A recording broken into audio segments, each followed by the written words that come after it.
Ngawit tanggal 1 Januari warsa kalitali siang olas, peraturan wali kota indik nguatesin kantong plastik ngawit kemargian.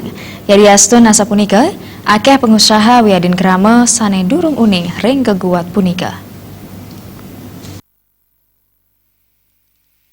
Saking seselah tim liputan Bali TV ring makudang-kudang toko modern pamakas minimarket, akeh pengelola minimarket rumah suk pelanggan sane nenten uning ring geguat punika saha kantun akeh sani ngawi gunayang kantong plastik.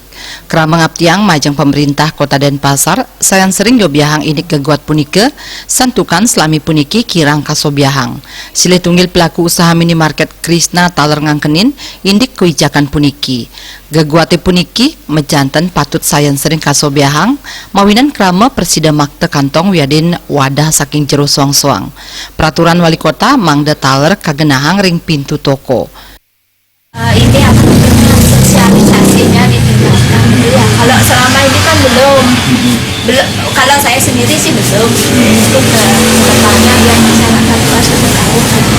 Saking peraturan wali kota nomor 3/6 warsa kali tali plekutus, saking tanggal 1 Januari warsa kali tali siongolas, kepatutang mangda makte kantong saking jero soang-soang, saha samian toko nenten kedadosang malih nyediayang kantong plastik.